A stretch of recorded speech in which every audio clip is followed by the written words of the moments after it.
just from the BPO. So we need to define that. Mr. Kabir mentioned that over the next 5 years, the global BPO industry is expected to be $500 billion industry. Right now, Bangladesh have around 0.2% market share. If we can just have 1% market share, just 1% market share, we can earn $5 billion a year. So if you can have 1% market share, that's a $5 billion. It's a huge opportunity, but as I said, that it's not just the cost. We need to know what we are good at and how we're going to support as a government and private partnership, and which industry will go after. That would be the very great. And the second part of your question is that the technology is evolving. Everybody talks about AI, the machine language.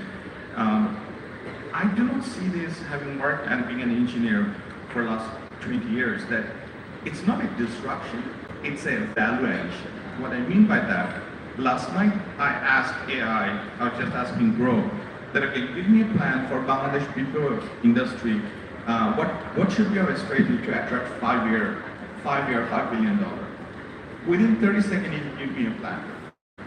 Within 30 seconds, it give me a plan. What is our advantage, what is our disadvantage, and what we need to do.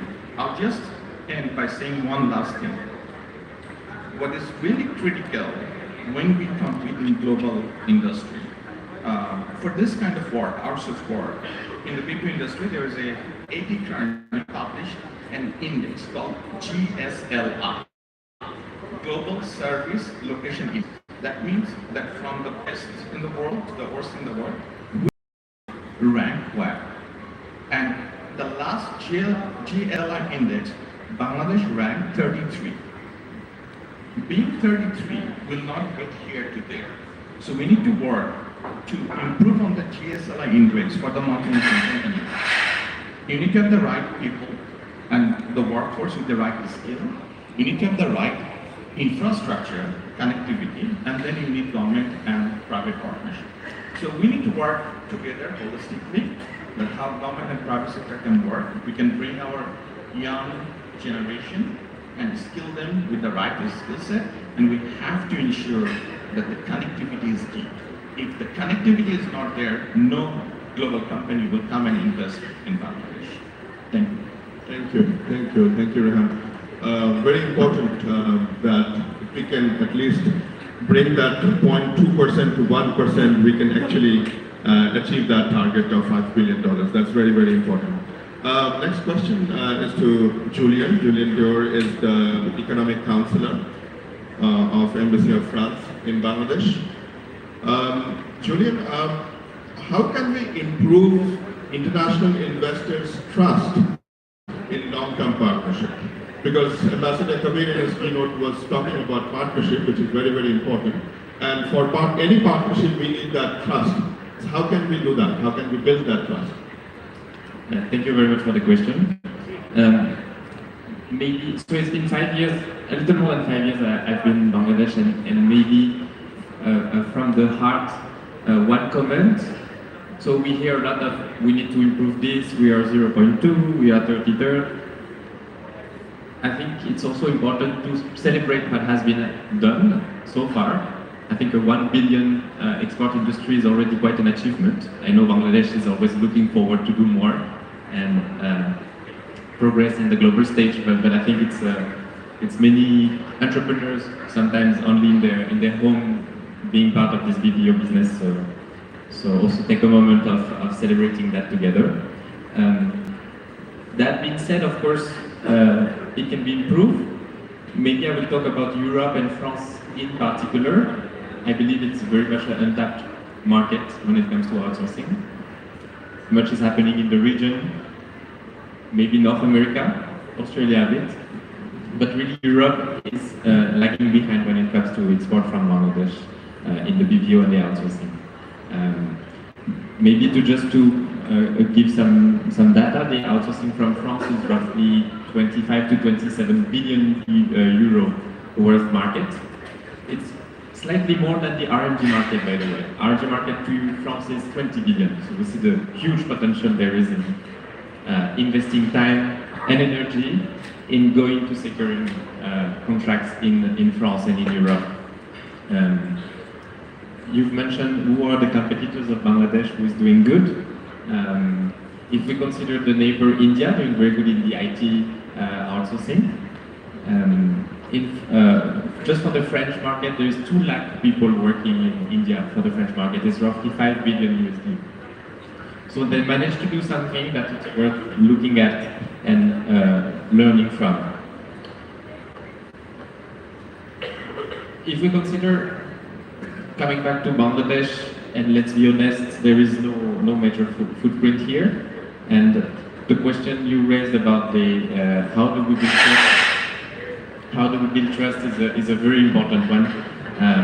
As you know, the European market is going, and the European Commission is going more and more into stringent data protection law, the GDPR that needs to be enforced. As you mentioned, the Green Deal also encompasses sustainability. So I believe at some point there is a need for a proper assessment of what needs to be achieved in terms of all this compliance that is so important.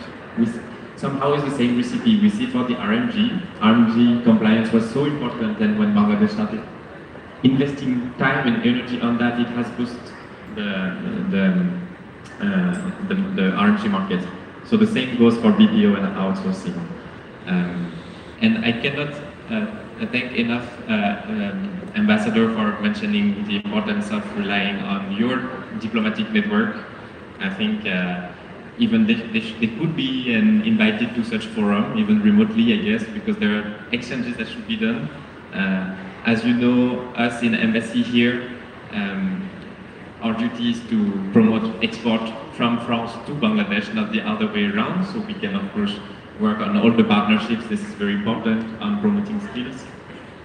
But definitely this is the duty of your commercial counselor in Paris to also investigate a bit, working with the relevant trade bodies here to understand what is the market, go and look for relevant association and trade bodies there and create partnerships, create MOUs. They are the one at the forefront there, so I think it's maybe for the next edition very interesting to invite them.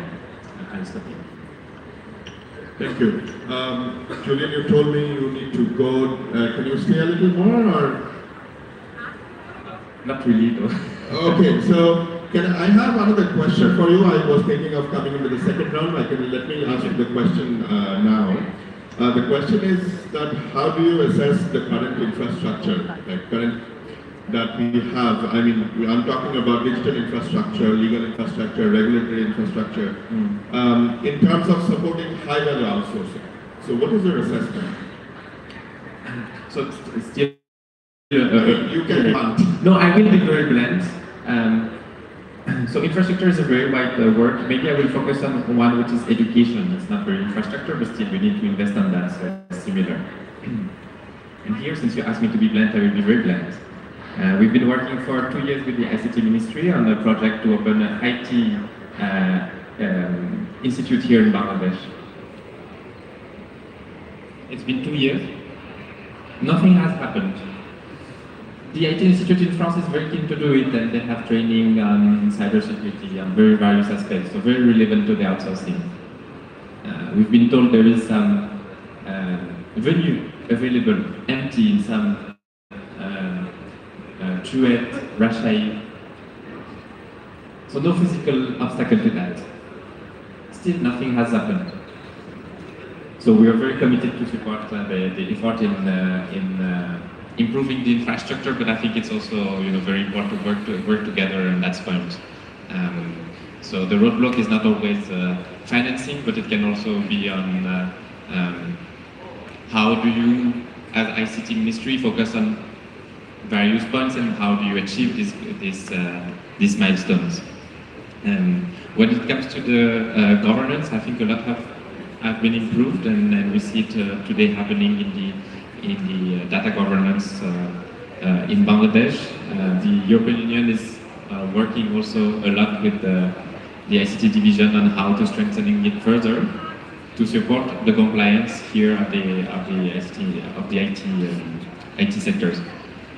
In that aspect, really, data is a key issue, because if you work on the BPO, you work on data a lot, on the payroll, on the HR aspects. So if there is no certainty from the French company that it will be handled the way a European company will handle it, there will no way they will outsource it to Bangladesh. So again, sorry, I've been very maybe a bit too blunt, but no, I'm really committed, and I'm here again for an additional year. So if this is someone from the ICT division, I'm really happy to talk about it. Sure, thank you very much. No, we need these suggestions and the problems we need to know. Otherwise, the next government should make the strategy according to these problems and challenges. Thank you, Julian. Thanks. Just one question. Why don't you do private sector? Why don't you do government? So yes, the IT institute I have in mind. So the question is, why don't you do private sector? So at first, the discussion was taking place with the public sector and with the high-tech part authority. My understanding from this particular IT institute is that they're very open to private sector-led initiative. If you're interested, we can discuss. Actually, Baku can take the lead on this. And we are ready for it. We set it up in 3 months. So private sector is very dynamic, and you don't have to go through the red tapes. So there is an open offer from the house, and there are many interested private companies who are interested to collaborate. So maybe after this session, maybe you can take an appointment with Yes. Julian and discuss this. I've heard 3 months, so Yes. I took note. Thank you so much. Thank you, Julian.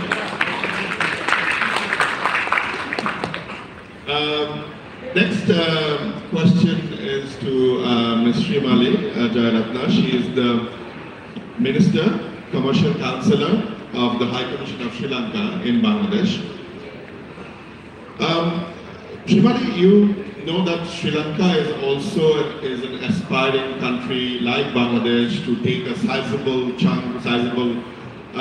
share of that pie, that $1 trillion pie of the BPO industry worldwide. So what challenges does Sri Lanka face in competing with established outsourcing hubs like India and Philippines? So what are your experience? We want to learn from those experiences. Good afternoon, everyone. Thank you for the question.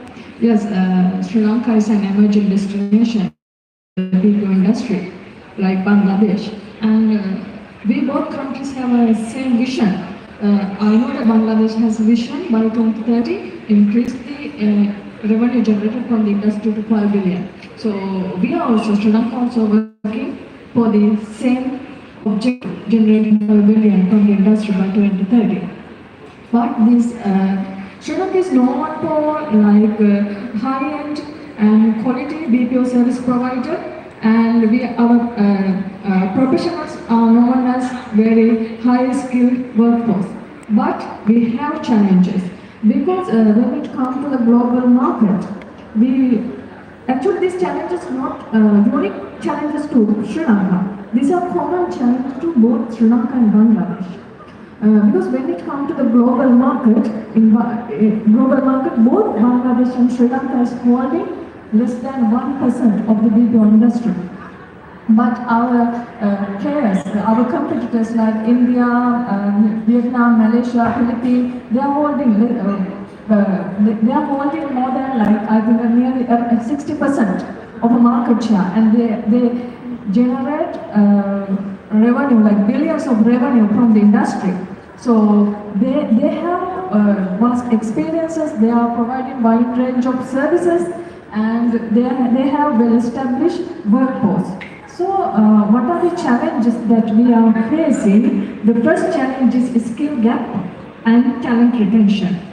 Because in modern world that we can see that technological advancement, AI is there, so all the Sri Lankan workforce is known as a skilled workforce. We can see that they are struggling to implement the artificial intelligence to the BPO industry, and there is lack of knowledge of the advanced software engineering, machine learning, these kind of areas. There is a lack of skills and talent retention, because countries like Sri Lanka, retaining the professional workforce has become a challenge because they always try to seek out opportunities in foreign countries and they could offers and they leave the country. Especially during the economic crisis in 2022, large number of professionals in IT and BPO sector left the country. And even the new workforce join the sector, what is their main target is to gather some experience and get a good opportunity in the abroad and leave the country. So this has become a huge challenge to the BPO sector in Sri Lanka, especially when it comes to high-end and knowledge incentive service delivery. And the other challenge we are facing is infrastructure, especially relating to the power supply and internet connection. Because countries like Sri Lanka, Bangladesh, power supply is interrupted and internet connection is quite slow. Because BPO service is not just an 8 hours job, it is a 24/7 service. So you have to deliver the service on time, otherwise customer get unsatisfied. So there should be a good infrastructure facilities to deliver the service. So this has become a huge challenge in Sri Lanka. And other thing is macroeconomic instability and policy changes. In countries like Sri Lanka, Bangladesh, we can see that exchange rate fluctuation. So normally BPO contract are priced by foreign currency like USD or Euro. So this exchange rate fluctuation has an impact on the profitability of the firm and the inflation because Bangladesh, Sri Lanka compared to other countries known for low labor cost. But because of the inflation, the labor cost increase and the cost advance factor can be eroded to this inflation factor. So these are the main challenges I can see, not unique to Sri Lanka, but the common challenges faced by both Bangladesh and Sri Lanka. So I think government and private sector has to take a concrete effort to meet these challenges. Thank you. Thank you. In fact, Bangladesh faces those challenges. We have the challenges of skill gap.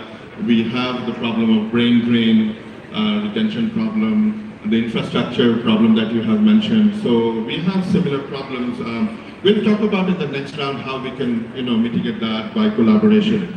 But now I want to come to Mr. Muhammad Anwar Hussain, the Vice Chairman of the Export Promotion Bureau of Government of Bangladesh. Mr. Hussain, Ambassador Humayun Kabir, in his keynote speech, he talked about the role of the diplomats and partnerships. So, because you are from the Commerce Ministry and there are the commercial counselors in almost every embassy in Bangladesh, or most of the embassies, at least to the important countries. So what do you think, can Bangladeshi embassies or trade missions play a greater role in connecting BPO providers with the foreign clients? I mean, can they do a matchmaking? Or how can we utilize those commercial counselors? Thank you, Alondre. Definitely, as a part of Commerce Ministry, the Export Promotion Bureau actually facilitating that kind of role. Like even BACO, when they participated in London Expo in 2023, EPB actually facilitated 15 leading members from BACO. With EPB also facilitated participation in UK, Japan, Germany, and other fair on BPO. We have 27 missions, and every in 27 missions we have commercial wing over there, and we are closely working with them. Our missions, our honorable former ambassador, missions are not only working on diplomatic, political, but also going beyond. They are focusing on economic diplomacy, where our commercial wing, economic wing are working very actively, proactively. And I believe in these two frontiers we can work, EPB or Commerce Ministry work with the BACO. One is definitely facilitating that kind of participation for international fairs and international engagement over there, branding Bangladesh. I mean, branding new image is very important to promote that kind of business. They need to, client need to have kind of confidence or assurance that Bangladesh can perform. And I'm really amazed that I heard that almost $800 to $900 million export is done. I'm really amazed because as EPP we only focus on export of goods, not service. And service is very amazing, and I believe that now I see that it is our future, definitely. If you see our GDP composition, almost 55% is from service sector, but we are exporting, if you see our export basket, service sector contribution is less than 50%. So I believe it is very strong potential over there. But at the same time, I'm saying the second frontier will be like policy intervention. What Keith Speaker already emphasized that compliance is very important in the future.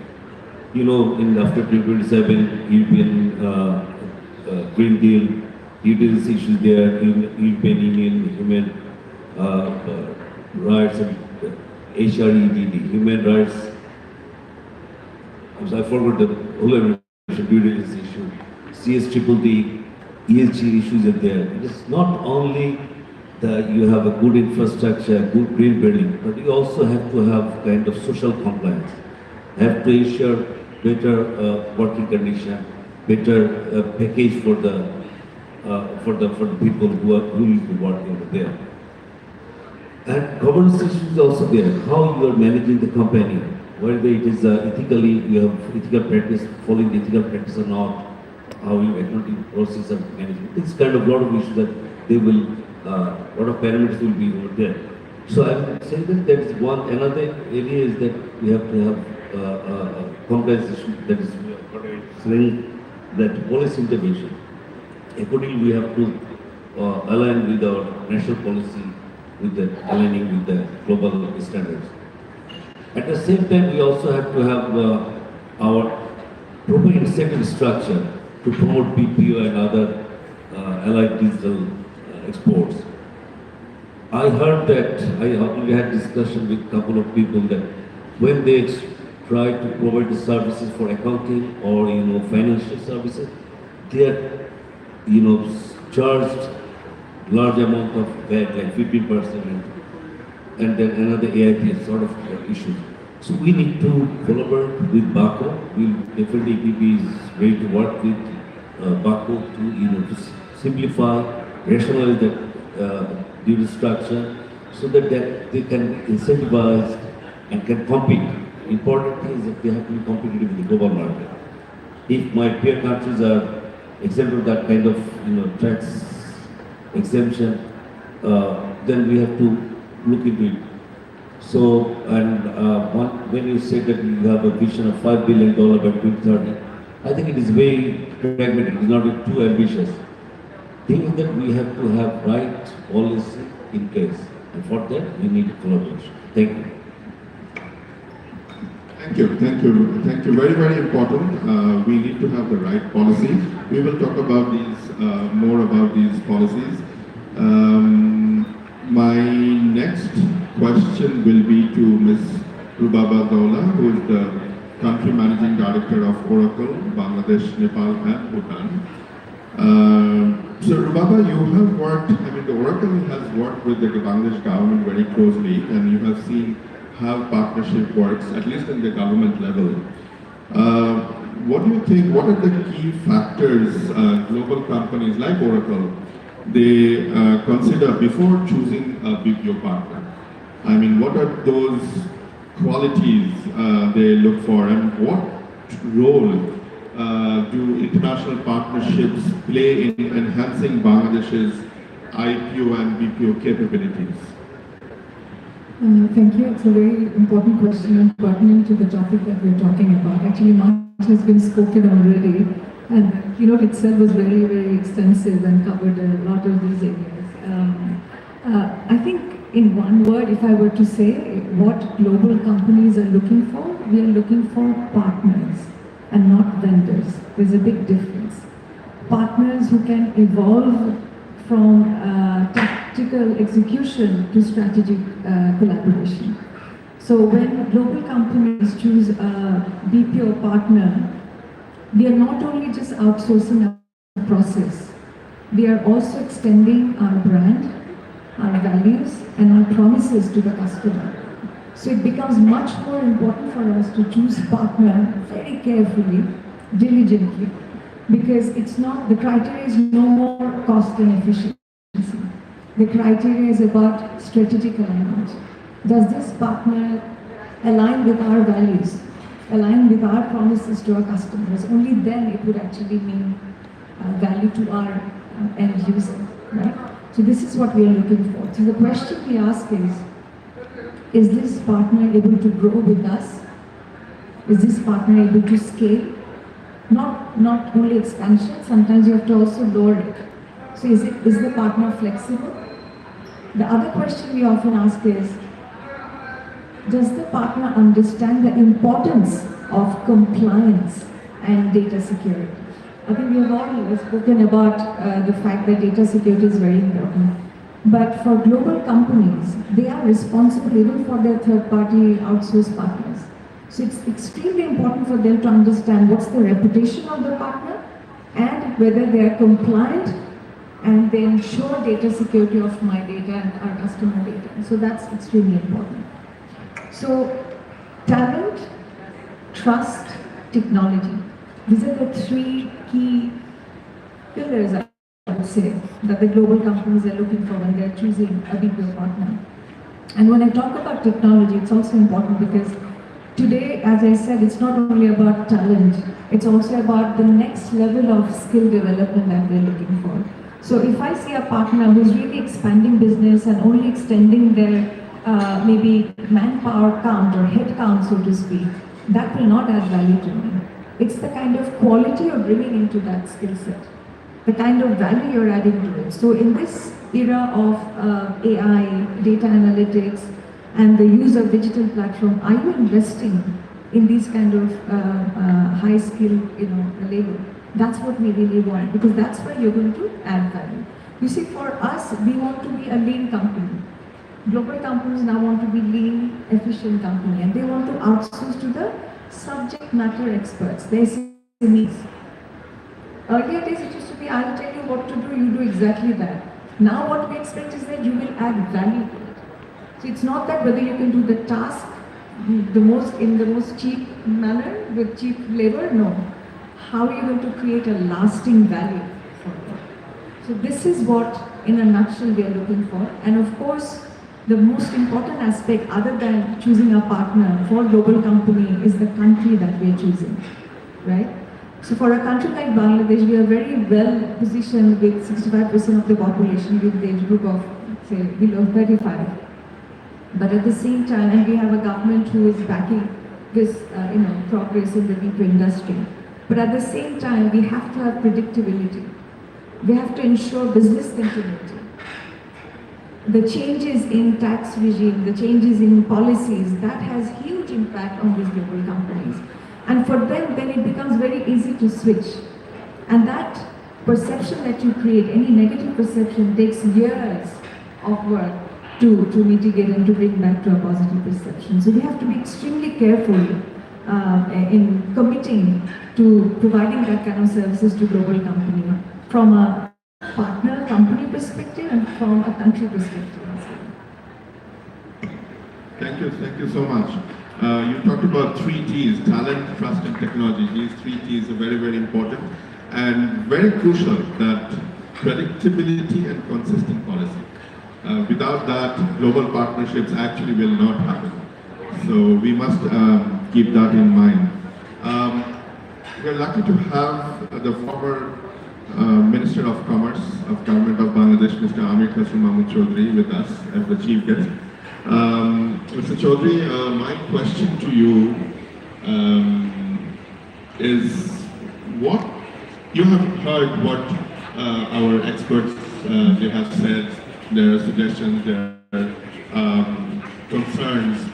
You have also heard about the challenges that Sri Lanka faces. These are the similar challenges that Bangladesh also faces.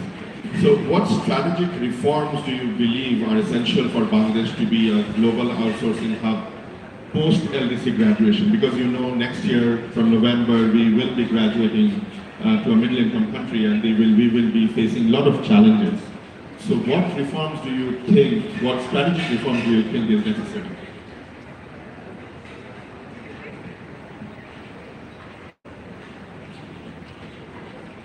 Thank you very much. I'm still trying to process what these experts have been saying all this time. And for me, it's a very good learning ground, I must say. As a policy-making issues for BPO's prospect in Bangladesh, first of all, I think it's a matter of commitment. It's a political commitment. You either have it or you don't have it, nothing in between. So I can assure you one thing. In our economic policy, we have decided that BPO and IT-related business in Bangladesh will be in the front